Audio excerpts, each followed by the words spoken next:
10 hari nggak ngomong itu mengubah cara otak saya menghadapi stres. Retret meditasi 10 hari, nggak bisa pegang HP, nggak boleh ngomong, nggak boleh macam-macam. Nanti bakal keluar lagi tanggal 2 Januari. Jadi, let's see. Setelah 10 hari retret meditasi di Bogor, melakukan teknik Vipassana, saya menemukan sesuatu yang baru yang pengen saya share kali ini. Dalam 10 menit ke depan, saya bakal share pengalaman meditasi saya selama lebih dari 200 jam untuk mengubah pikiran yang chaos menjadi lebih clear. Halo, saya William, saya lagi kerja di startup, lagi bikin startup sendiri juga dan seorang content creator, dan saya baru membereskan retret Vipassana saya dari tanggal 23 Desember sampai 2 Januari 2025, jadi baru banget. Saya menemukan insight yang unik nih yang saya pengen bagiin dalam video ini yang mungkin teman-teman bisa memakainya walaupun nggak praktek meditasi. Praktek meditasi itu bisa bikin teman-teman mengurangi stres sekitar 60% menurut studi, karena kita belajar untuk relax terhadap tubuh dan pikiran. Jadi kalau misalnya teman-teman tertarik dengan topik ini, kita langsung ke dagingnya. Jangan lupa klik tombol subscribe.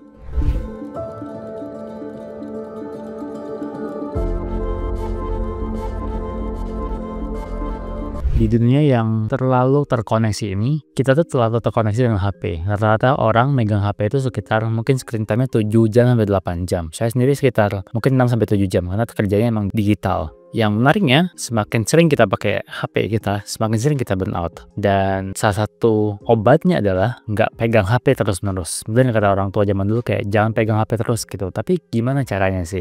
Tapi mungkin teman-teman mikir, ngapain ya ada orang kayak saya yang mengurung diri 10 hari, nggak ngomong, nggak pegang HP, nggak apa-ngapain, hanya meditasi doang. Dan apa sih manfaatnya gitu? Dan ini yang kedua kali lagi, bukan yang pertama. Karena mungkin saya nganggap trik atau hack untuk mengatasi stres itu kadang nggak seberguna kalau kita beneran praktek.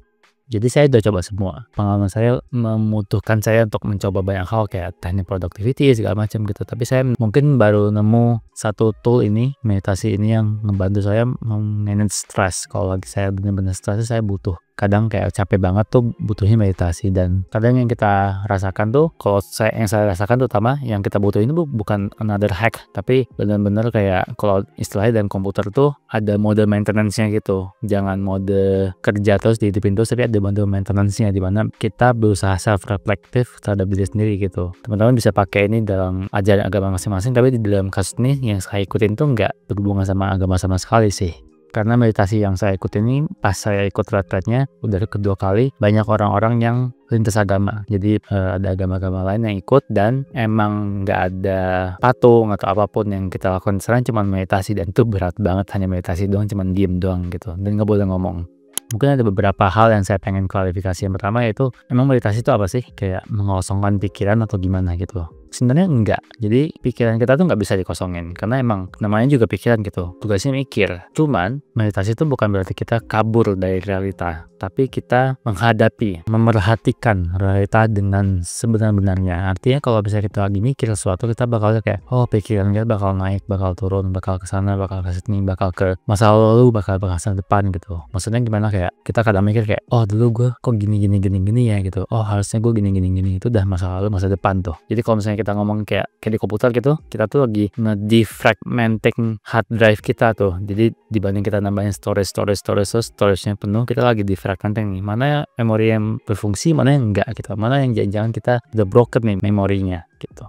Dan funny enough, saya tuh ketemu karakter meditasi ini nggak dari browser agama manapun sebenarnya, tapi nemunya dari YouTube. Jadi ada beberapa CEO Silicon Valley pada zamannya yang saya ikutin tuh kayak Jack Dorsey, ada juga yang bikin buku Sapiens, Yuval Noah Harari, dia ikut meditasi yang sama. Jadi saya kayak penasaran, kenapa nih orang-orang kok ikut meditasi yang sama gitu, 10 hari lagi. Dan saya coba lihat, ternyata gratis gitu, ada di Indo, di yang saya ikut di Sentul. Jadi saya ngerasa kayak, oh ini mungkin ada sesuatu yang bisa saya pelajari dari orang-orang hebat ini yang mungkin bisa membantu saya. Awalnya saya gitu ngeliatnya, jadi lucu sih. Pertama kali datang emang kayak out of nowhere, saya kayak anak umur 24 tahun bahkan atau berantah ikut ke sana. Terlebih di zaman sekarang, menurut saya itu kemampuan seseorang kalau bisa meditasi itu sangat penting karena attention span kita sudah sangat rendah. Kita sangat dijejelit dengan berbagai macam informasi yang noise gitu, yang nggak terlalu berguna gitu. Jadi punya kemampuan untuk fokus dan punya emosi yang stabil tuh bisa jadi keuntungan buat teman-teman dan bisa membuat teman-teman meningkatkan produktivitas ataupun meningkatkan kemampuan untuk mengambil keputusan dan sebagainya. Karena kita dalam kondisi yang sangat optimal untuk mengambil keputusan maupun semakin produktif. Jadi coba tanyakan ke diri teman-teman, kapan sih terakhir teman-teman tuh ambil keputusan berdasarkan pengambilan keputusan jernih atau cuma reaktif doang, dan apa yang teman-teman bisa lakukan kalau teman-teman bisa punya akses ke keadaan pikiran yang optimal gitu kasarnya. Dan apa sih biaya atau kerugian yang teman-teman dapatkan dengan punya pikiran yang terlalu terdistraksi gitu, kayak semuanya kita reaksiin, ada notifikasi. Kadang suka nggak sih, saya suka ngerasa gitu kayak HP-nya diem doang, nggak banyak notifikasi, tapi kayak kita ngerasa HP-nya getar. Pas dilihat nggak ada yang getar gitu, itu tuh udah kayak kacau banget gitu pikirannya. Ternyata nggak ada apa-apa gitu, tapi kita kayak anxious aja gitu, kayak ini kenapa getar ya gitu. Jadi penting sih buat kita punya kemampuan ini, dimana kita punya akses ke satu space di otak kita, dimana kita benar-benar bisa kayak ngebersihin lah, nyapu gitu otak-otak kita, pikiran-pikiran yang mungkin selama ini kayak terlalu banyak dimasukin, terus kayak kita butuh diem dulu. Jadi kalaupun teman-teman pengen bangun bisnis, bangun karir segala macam, skillnya itu menurut saya penting banget sih. Makanya saya coba pelajari hal ini. Teknik yang saya pelajari itu namanya teknik Vipassana. Teknik meditasinya Vipassana 10 hari. Teknik itu ditemukan kembali oleh Buddha. Jadi emang ajarannya jadi ajaran Buddha, tapi bukan berarti ajaran agama, tapi lebih ke tekniknya ngapain aja gitu. Jadi dalam 10 hari itu ngapain aja sih gitu. Saya bakal jelasin. Mungkin kita bisa anggap Vipassana tuh kayak teknik di mana kita ngelakuin factory reset ke otak kita, di mana kita benar-benar 10 hari kita nggak apa-ngapain, kita mencoba. Ini teman-teman mungkin pernah ya, atau mungkin yang extrovert banget nggak pernah, tapi buat orang introvert kebayang nggak sih nggak ngomong berhari-hari gitu. Sehari aja deh gitu nggak ngomong, mungkin rasanya masih nyaman, 2 hari masih nyaman, 3 hari masih nyaman, 4 hari itu udah mulai agak goyang tuh, 5 hari mungkin agak goyang tuh. Apalagi buat teman-teman yang ekstrovert. Di case saya pas ngelakuin 10 hari itu tuh kayak ya mau nggak mau, karena kita cuman ngomong sama diri sendiri, kita ya banyak pikiran-pikiran yang zaman dulu itu tuh muncul kembali gitu. Jadi kita tuh butuh space itu buat mikir, dan ngelakuin meditasi itu bisa membantu kita tuh mengurangi anxiety kita sekitar 40%, sama ningkatin mindfulness score kita sekitar 63% menurut Journal of Consulting and Clinical Psychology.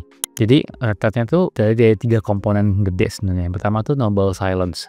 Noble silence itu artinya kita diem doang selama 9 hari, 10 hari. Jadi hari 1 sampai hari 9 tuh nggak boleh ngomong. Hari ke-10 siang tuh udah boleh ngomong. Jadi ini tuh bukan cuma nggak boleh ngomong, tapi kita juga nggak boleh kayak oi gitu, nggak boleh gitu, oi-oyan gitu, kayak kita nggak boleh punya akses ke baca, nulis dan segala macam. Nggak boleh ada HP disita dari awal. Dan ini tuh kayak bisa nge-unlock sebagian di otak kita tuh yang bisa ngasih kayak memori baru lah ke kita gitu. Terus yang kedua, jadwal meditasinya. Nanti saya bakal breakdown banget, cuman kita bakal mulai meditasi itu dari 4.30 pagi sampai jam 9 malam. Itu benar-benar meditasi doang gitu. Beda sama mungkin teman-teman pernah belajar meditasi atau belum pernah, tuh biasanya sesi meditasi yang dijalan tuh kayak 10 menit, 5 menit gitu. Ini tuh impactnya lebih kenceng menurut saya, karena meditasinya sekali sitting tuh sejam.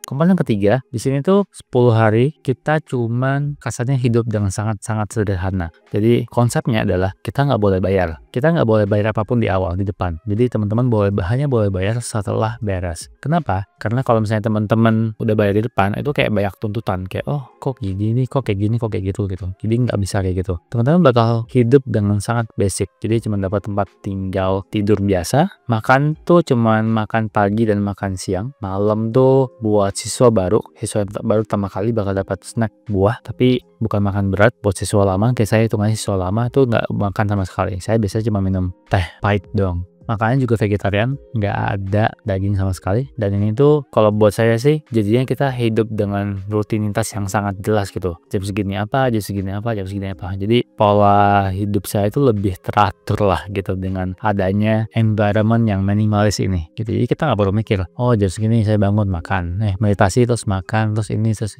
gitu. Jadi porsi otak kita yang harusnya mikir kayak, oh gue harus ngapain tuh dihilangkan. Kita tinggal ngikutin aja jadwalnya. Emang jadwalnya berat gitu, tapi kita tinggal ikutin doang, dan semua orang ngikutin. Kalau di kasus saya, karena saya ini yang kedua, resistensi buat kayak basic livingnya tuh udah biasa, karena udah tahu kayak, oh emang kayak gitu hidupnya gitu. Cuman lebih ke penerimaan kalau ternyata susah loh buat duduk doang meditasi berjam-jam gitu, dan pegel banget nih di back pain saya tuh, lumayan pegel pak. Ada beberapa hal yang perlu saya clarify dari mungkin tempat meditasi lain yang saya ikutin tuh di Vipassana. Ini tuh nggak ada requirement kayak agama apapun, dan tidak ada upaya buat mengconvert jadi agama apapun. Jadi pure hanya meditasi. Teman-teman bisa cek di websitenya, ataupun kalau nggak salah kalau di IG itu suka ada orang-orang yang ngomong gitu, itu dari berbagai macam agama. Karena emang ini kayak lifestyle mungkin ya, bisa dibilang ya. Karena makin kesini makin populer sih. Pas saya dulu ikut tuh kayak agak dibilang kayak agak aneh gitu, tapi akhir-akhir ini kayak makin populer gitu. Tuh ada 2, 3, 4 teman saya yang ikutan hal kayak gini. Terus semuanya free sebenarnya. Jadi biayanya buat teman-teman kalau mau ikut tuh nol. Semuanya dijalankan pure dari donasi dari orang yang sudah menyelesaikan. Jadi teman-teman kasarnya kalau mau ikut beresin dan nggak donasi pun nggak apa-apa. Terus meditasi yang diajarin tuh meditasi yang dibilangnya sih murni dari ajaran Buddha pada zamannya, diturunin ke Myanmar terus ke seluruh dunia. Saya sendiri sih nggak tahu gimana caranya buat kita validasi hal ini, jadi kita terima aja gitu. Ada beberapa miskonsepsi yang mungkin saya perlu address, kayak oh meditasi itu kayak kabur dari realita gitu. Actually enggak sih. Pas teman-teman meditasi, teman-teman nggak kabur, teman-teman malah menghadapi realita itu. Kayak saya itu baru punya kejadian cukup gede lah beberapa bulan terakhir yang munculnya benar-benar muncul. Jadi kayak kalau nggak salah di hari kedua, hari ketiga tuh saya nangis aja kayak capek banget gitu. Padahal nggak ada apa-apa gitu, nggak ngomong sama siapa-siapa, nggak ada yang nanyain juga gitu. Tapi ya capek banget. Kita nggak bisa kabur gitu. Kalau misalnya kita di dunia biasanya kayak ya udah kita kabur, kita kayak ngedistract diri sendiri, kita ngobrol sama orang, kita main, kita segala macam gitu. Kalau ini tuh kita harus ngadepin. Itu mungkin yang cukup unik di pengalaman ini. Terus mungkin ada juga yang beranggapan kalau oh ini tuh buat orang-orang yang sangat into spiritualitas banget nih. Enggak juga kok. Saya sendiri tuh ketemu beberapa selebgram kreator artis satu, kenalan sama traveling, punya travel di Asia Tengah, Ko Agustinus. Ada satu mental health doodle kreator. Pas di batch sebelumnya tuh sempat ketemu dokter, sempat ketemu kayak edukator. Jadi macam-macam backgroundnya. Karena ini tuh kayak tool praktikal aja buat semua orang. Itu jadi buat teman-teman justru yang orang-orang biasa sih kebanyakan yang ikut, bukan orang-orang yang kayak petapa gunung gitu, enggak sih. Kayak saya orang biasa banget yang ikut kayak gini. Dan anggapan lain itu suka dibilang kayak oh harus punya pengalaman meditasi loh sebelumnya buat ikut nih. Enggak juga kok. Kalau teman-teman belum punya pun, kayak saya itu sebenarnya belum punya sebelumnya. Tahu-tahu dong, tapi nggak pernah yang deep gitu. Di sini tuh jajaran dari nol. Diasumsikan semua orang tuh nggak tahu apapun, dan kalaupun teman-teman punya teknik sebelumnya, dianjurkan buat ikut teknik ini secara penuh gitu. Jadi jangan dicampur-campur. Jadi belajarnya tuh full. Oke, kita bahas detailnya. Ngapain aja sih retreatnya? Jadi pre-retreatnya, teman-teman perlu kosong kalender, karena ini 10 hari. Technically sebenarnya 11 hari, karena ada hari nolnya dan hari beresnya. Jadi 10 hari itu benar-benar full, tapi hari sebelumnya itu kita udah ada di tempatnya, dan baru balik itu sebenarnya hari ke-11. Jadi technically 11 hari. Terus bawa basic necessities kayak baju segala macam. Saya cuci baju di sana, tapi makan, tempat tinggal segala macam tuh udah disiapin. Jadi teman-teman perlu mungkin bawa kayak jaket kalau misalnya dingin, atau misalnya kaos kaki segala macam gitu. Dan yang paling penting siapin mentalnya buat beresin itu 10 hari. Jadwal hariannya kayak gimana sih? Jadwal hariannya lumayan padat kalau bisa dibilang. Jadi 10 hari semuanya sama. Jadi saya jabarin sekali aja karena sebenarnya sama aja semuanya. Jam 4 nanti bayi bekal bunyi teng teng 5 kali 6 kali gitu. Pasti kebangun sih biasanya karena speaker terus gede banget. Itu wake up bell. Jadi teman-teman bangun, sikat gigi segala macam gitu. Itu dingin banget. 4.30 sampai 6.30 meditasi 2 jam. Meditasinya ada yang bisa di meditasi aula atau ada yang bisa di sal. Kalau sal tuh biasanya buat siswa lama, tapi biasanya meditasi. 6.30 sampai jam 8 itu makan pagi dan istirahat atau kayak beres-beres gitu. Jadi biasanya saya sarapan nanti disiapin, tinggal datang doang. Kita tinggal makan, cuci piring segala macam. Terus biasanya saya coba buat cuci baju kalau sempet, atau beres-beres kamar. Jam 8 sampai jam 9 itu meditasi grup di aula. Jam 9 sampai jam 11 itu biasanya meditasi grup atau sesuai arahan dari teachernya. Nah, biasanya ada teacher dari, pas saya tuh ada teacher dari Indonesia sama dari Nepal. Jadi tergantung teman-teman nanti kayak beda-beda gitu. Kalau masuk batch yang banyak orang Indonesianya, kayak liburan Natal atau liburan Lebaran, itu biasanya banyak orang Indonesianya. Tapi sisanya biasanya banyak bule. Jam 11 sampai jam 12 itu makan siang. Jam 12 sampai jam 1 tuh istirahat atau sesi buat tanya jawab ke guru, ke teacher. Jam 1 sampai jam 5 itu sesi meditasi lagi. Itu biasa kebagi 3 sesi. Jadi 1,5 jam buat meditasi sendiri, 1 jam meditasi bareng-bareng, 1,5 jam lagi itu meditasi sendiri-sendiri atau sesuai dengan petunjuk dari arahan hari itu. Jadi biasanya setiap hari itu ada audio yang ngejelasin, oh hari ini kayak gini, hari ini kayak gini. Diajarin tekniknya soalnya. Jam 5 sampai jam 6 istirahat, mandi, dapat snack buat orang yang siswa-siswa baru atau misalnya ngeteh dulu. Selain itu soalnya nggak boleh makan, jadi kita cuma boleh makan tuh di ruang makan. Jam 6 sampai jam 7 meditasi bersama lagi di aula. Jam 7 sampai jam setengah 9 itu sesi yang ditunggu-tunggu. Kalau saya tuh selalu nunggu ini karena itu kayak kita dengerin ceramah, bilangnya Dhamma Talk, tapi lewat audio. Jadi ada satu, bilangnya apa ya, meditation master ya mungkin ya, namanya Gunka, orang Myanmar. Orangnya udah meninggal, tapi kita dengar recordingnya doang. Dia kayak salah satu orang yang diundang ke Peace Summit yang 1000 peace leader di dunia gitu. Jadi orangnya lumayan well known. Kita dengerin ceramahnya. Kalau misalnya teman-teman bisa dengar bahasa Inggris, saya sangat rekomendasiin dengar yang versi bahasa Inggrisnya, karena menurut saya translate bahasa Indonesianya agak plain gitu, intonasinya agak plain. Jadi yang bahasa Inggris jauh lebih lucu sih buat saya, karena jokesnya lebih dapat. Biasanya beres kita setengah 9 sampai jam 9 itu meditasi singkat di aula, terus tidur. Atau kalau misalnya teman-teman punya pertanyaan bisa tanya sampai jam 10 malam. Udah gitu doang 10 hari. Persis dari hari pertama sampai hari ke-10 selalu jadwalnya sama persis. Bosen nggak? Bosen banget gitu. Kalau saya bisa share pengalaman pas pertama dan pengalaman pas kedua tuh beda banget. Dua-duanya selalu pengen kabur. Nah itu biasa. Jadi biasanya pengen kabur tuh selalu di hari kedua ketiga. Tapi di pengalaman pertama tahun 2019 tuh saya tuh mendapatkan ketenangan tuh mungkin di sekitar hari ke-4, 5, 6. Di yang kali ini banyak banget gejolaknya, jadi saya baru ngerasa lebih tenang tuh hari ke-8, hari ke-9. Udah lebih terima kayak ya udahlah gitu. Tapi tetap susah, tetap sangat berat buat saya. Berat tuh maksudnya karena banyak hal yang muncul yang selama ini saya berusaha ignore, nggak dipikirin gitu, karena kita cuma bisa ngelakuin hal ini, meditasi ini. Jadi mau nggak mau si masalah-masalah itu muncul dan harus dihadapin gitu. Itu yang bikin kayak berat banget tuh. Mungkin dulu masih muda juga, sekarang udah agak berumur ya. Bayangin kayak kita nge-gym, tapi gymnya gym mental gitu, dimana kita ngelatih pikiran kita kayak kita mau maraton gitu. Jadi ada sistem dan progresifnya gitu. Hari pertama ngapain, hari kedua ngapain, hari ketiga ngapain gitu. Teman-teman yang ngeliatin tuh kayak kalau ngeliatnya kayak gitu tuh terdengar make sense gitu. Dimana kalau kita ngeliat jadwalnya kayak ketat banget, sebenarnya enggak. Kita ngeliat kayak ini nih jadwal ini bisa memberikan saya hasil loh, karena jadwalnya tuh site-nya tuh nggak cuma di Bogor, Sentul dong, ada di seluruh dunia. Di kalau misalnya teman-teman ngeliat tuh ada di Thailand, Vietnam, Myanmar, France, New Zealand, Jepang, US, Kanada, segala macam tuh udah ada, dan semua jadwalnya tuh sama persis gitu. Jadi teman-teman bisa mendapatkan maksimum benefit kalau misalnya ngikutin jadwalnya. Tentu nggak make sense kalau misalnya duduk terus di meditasi. Jadi kayak di sela-sela saya sendiri sih kayak kalau lagi bosen, oh ya udahlah saya kayak jalan kaki gitu. Kebetulan pemandangannya lumayan bagus, mungkin nanti saya sempat record beberapa detik pemandangannya, nanti bisa masukin. Tapi pemandangannya lumayan oke lah gitu. Hal yang buat saya susah yang lainnya adalah mungkin buat sebagian orang kondisi fisiknya sih nggak enak karena kita duduk kelamaan. Susah buat kita yang nggak bisa duduk kelamaan tuh untuk duduk lama dan memaintain duduk lama itu. Jadi untuk beberapa saat itu biasanya bakal stretching. Yang menarik kalau misalnya teman-teman sangat mungkin konsentrasi dalam meditasinya, kram-kram di kaki tuh kayak bisa hilang sendiri gitu, kayak melebur gitu. Saya pernah ngerasain itu di mana ada momen di mana kayak kakinya tuh kram banget gitu, nggak bisa gerak. Tapi kalau nggak gerak tuh malah sakit. Jadi saya diemin aja gitu. Toh udah tahu nggak bakal bunyi, lonceng bella tuh nggak bakal bunyi, jadi kayak diemin aja gitu. Lama-lama tuh kayak hilang nanti kayak kayak Mentos dimasukin ke Coca-Cola, atau nggak sih kayak gitu, kayak hilang aja semuanya. Itu baru tuh pertama kali kayak gitu. Nggak tahu tuh bener apa enggak ya, tapi kayaknya sih bener ya.